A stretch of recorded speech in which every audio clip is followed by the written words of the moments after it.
পালাবদলের রাজ্যে সীমান্তের স্বাধীনতা, সীমান্তের নিরাপত্তায় জোর বিজেপি সরকারের। সীমান্তে কাঁটাতার দিতে বিএসএফকে জমি দিচ্ছে সরকার, সুরক্ষার জন্য জমি দিচ্ছেন সীমান্তের মানুষ।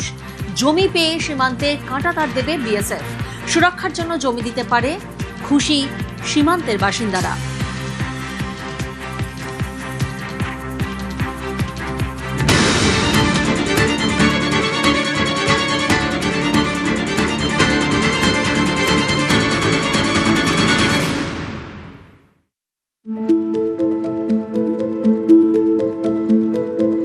অনুপ্রবেশের আতঙ্ক আর রাতের ঘুম কেড়ে নেওয়া দুষ্কৃতী তাণ্ডব। এবার এসব থেকে পাকাপাকি মুক্তির পথে বাংলার সীমান্ত এলাকা। রাজ্যে পালাবদলের পর ভারত বাংলাদেশ সীমান্তকে নিশ্ছিদ্র করতে অল আউট অ্যাকশনে নতুন সরকার। যে কাঁটাতারের বেড়ার জন্য বছরের পর বছর জমি আটকে ছিল, এবার বিএসএফ এর হাতে সেই জমি তুলে দিচ্ছে রাজ্য। আর সরকারের এই সিদ্ধান্তে খুশির হাওয়া সীমান্ত জুড়ে।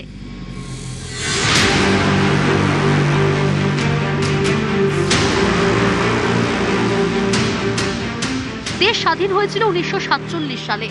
স্বাধীনতার ৭৯ বছর পরে ফের স্বাধীনতার আনন্দ সীমান্তবর্তী এই এলাকাগুলোতে। একদিকে অনুপ্রবেশ থেকে মুক্তির আনন্দ, অন্যদিকে বাংলাদেশি মৌলবাদীদের আতঙ্ক থেকে নিষ্কৃতি। দুয়ের আনন্দে সীমান্তে আজ স্বাধীনতার উৎসব।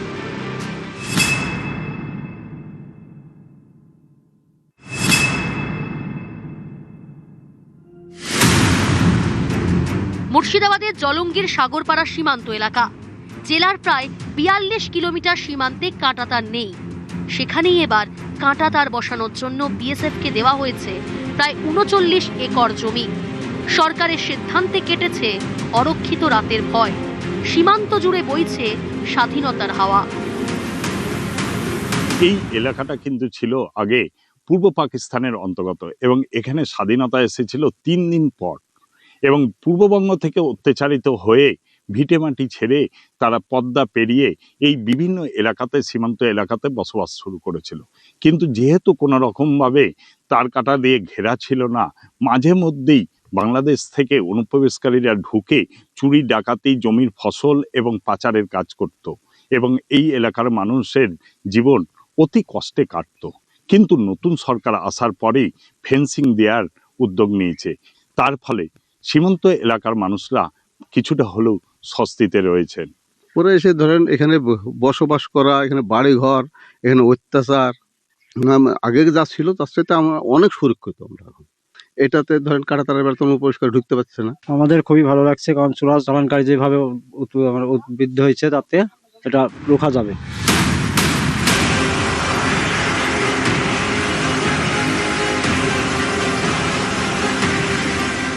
পুরাতন মালদার মুচিয়া এলাকা, এখানেই ভারত বাংলাদেশ সীমান্ত।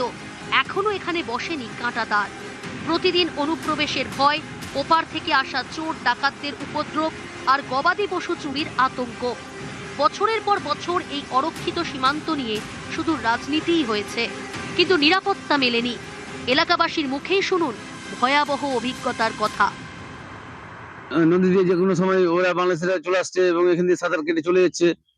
বিএসএফরা যথেষ্ট চেষ্টা করছে আটকানোর, কিন্তু কতক্ষণ আটকে রাখবে? এই যে এলাকা, এই এলাকা 1947-এ 15ই আগস্ট তা কিন্তু ভারতের মধ্যে ছিল না।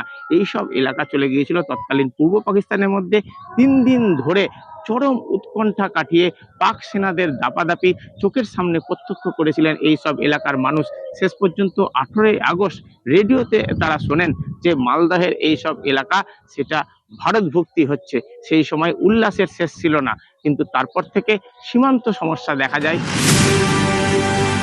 পালাবদলের পর অবশেষে কাটল সেই দীর্ঘদিনের অন্ধকার। সীমান্ত জুড়ে কাঁটাতার বসাতে কোমর বেঁধে নেমেছে বিজেপি সরকার। মুচিয়ার বাসিন্দারাও চান বসুক কাঁটাতার। সরকারকে জমি দিয়ে সহযোগিতার হাত বাড়িয়ে দিতে আগ্রহী তারাও। আমাদের বয়সে আমরা যা দেখেছি তাতে প্রচুর পরিমাণে জিনিস এপার ওপার হতো, দিনে দুপুরে গরু পাচার হতো। আশা করা যায় যে সীমান্ত কাঁটাতারের বেড়া পড়লে সুরক্ষিত হবেই আমাদের।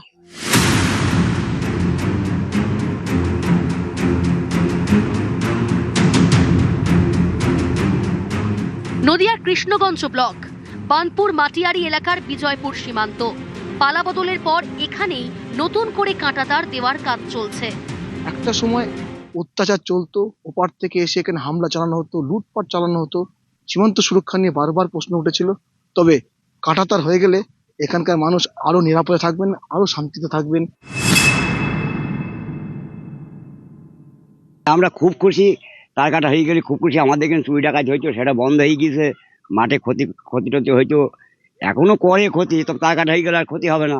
আগের সরকার একটু ঢিলেমি ছিল, জমিটা একটু হস্তান্তর করতে ডিস্টার্ব ছিল।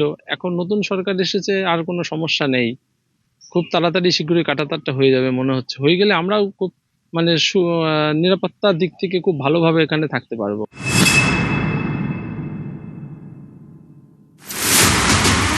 উনিশশো 1947 সালে দেশভাগের সময় সীমান্ত নির্ধারণের দায়িত্ব পড়েছিল র্যাডক্লিফের উপর।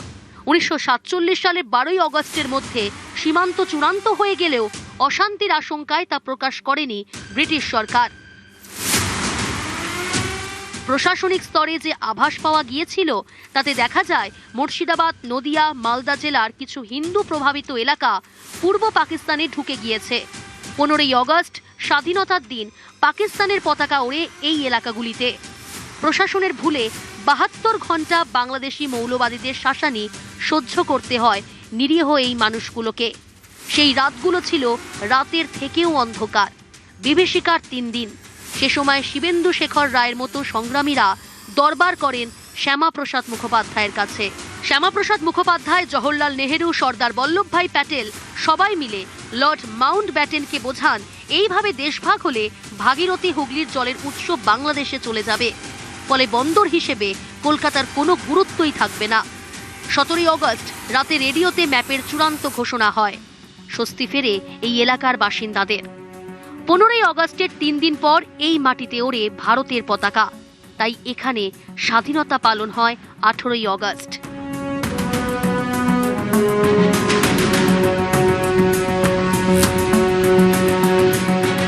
মানচিত্রের ভুল শুধরে নেওয়া গেলেও সীমান্তে ভুল শোধরানো হয়নি, ছিল না কাঁটাতার। ফলে স্বাধীনতার 79 বছর পরও এই মানুষগুলোর আতঙ্কের নাম অনুপ্রবেশ, মৌলবাদ।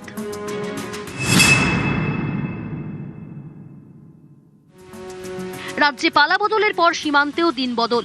নিরাপত্তা জোরদার করতে বিএসএফকে জমি দিচ্ছে বিজেপি সরকার, বসছে কাঁটাতার। স্বস্তির নিঃশ্বাস ফেলছেন বাসিন্দারা। এতদিনে প্রকৃত স্বাধীনতার স্বাদ পাচ্ছেন তারা। পরে এসে ধরেন এখানে বসবাস করা, এখানে বাড়ি ঘর, এখানে অত্যাচার, আগে যা ছিল তার সাথে আমরা অনেক সুরক্ষিত। আমরা এখন এটাতে ধরেন কাঁটাতারের বেলা তেমন পরিষ্কার ঢুকতে পারছে না। আমরা খুব খুশি, তার কাটা হয়ে গেলে খুব খুশি। আমাদের এখানে চুরি ডাকাতি হইতো, সেটা বন্ধ হয়ে গিয়েছে।